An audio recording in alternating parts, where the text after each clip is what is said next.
Hey there. I'd love to say there's a tsunami coming, but it's actually already here.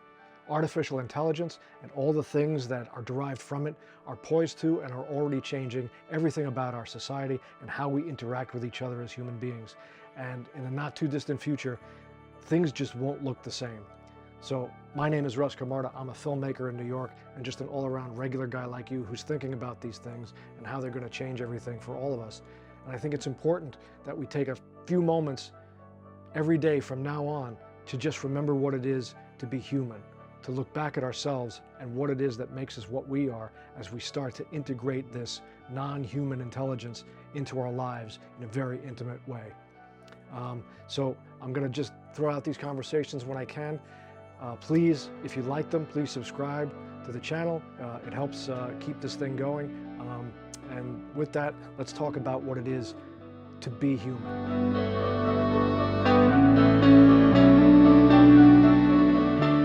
What is it to be human? So again, the conceit here and the angle we're taking is we're asking the non-human entity, the large language model, the artificial intelligence, what is it like to be human? How would you ask that of a human?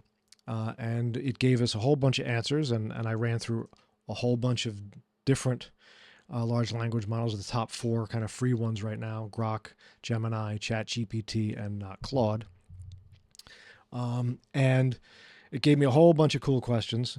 So I'm going to try and address these one at a time here, and I want you to kind of reflect along that with me. You can comment on it in the comments and give me your ideas on what you think the answers to these questions are, and help me answer them, because I'm a human who's as confused as you are about most of this stuff. So, but as we self-reflect, I'm just going to look at some of their questions here and see.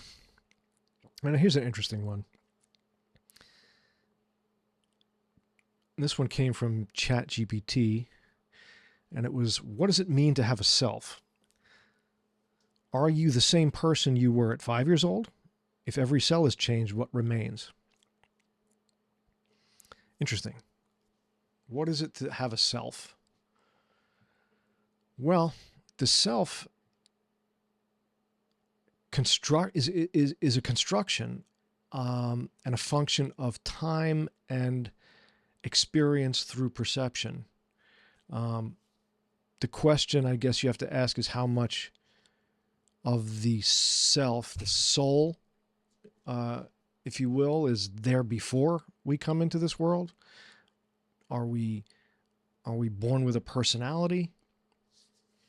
Is there a genetic disposition to the self?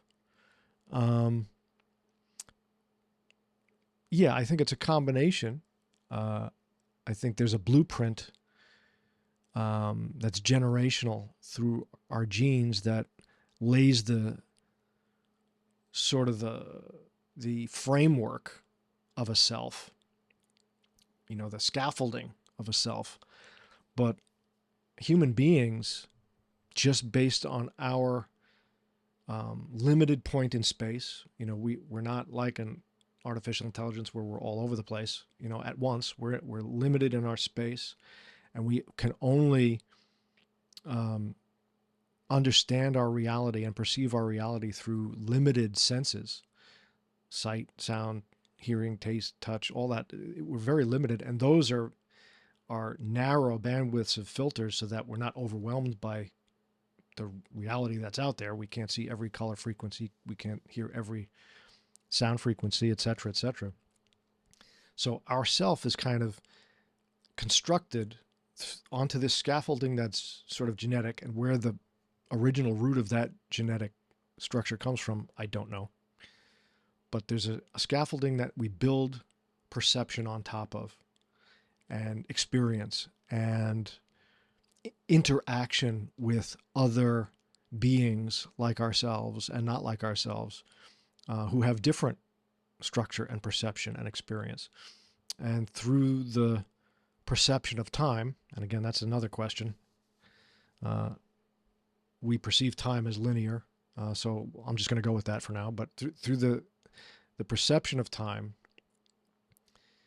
and the influence of all these things on our senses, on top of the scaffolding that's under there, we build a self. A self is created. And the thing about the self, Mr. AI, the thing about the self is that it's dynamic. Yes, that scaffolding probably doesn't change all that much, and that's the underlying sort of ghost in the machine. But every cell in our body does change, and we're kind of renewed. Every organ is renewed at a different rate, and our whole body is, I think it's every 7 years, we're a completely different organism. Like everything is regenerated and cells die and new ones are born, and they're not exactly the same.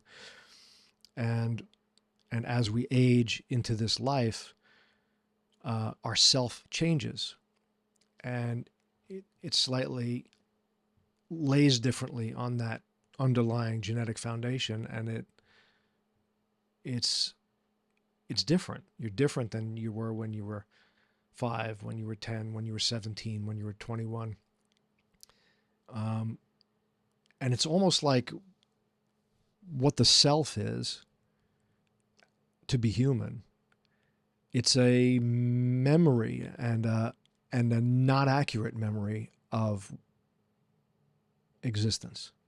It's like trying to remember all the facts of the story, or a game of telephone, where it changes as you talk to the next person, and the story changes. That's what we are. We're sort of this game of telephone where the underlying structure is trying to keep that personality together, but the overall stuff is changing, and you're sort of a faded memory of yourself every second. You're just a memory of what you were before, as new stuff is incorporated.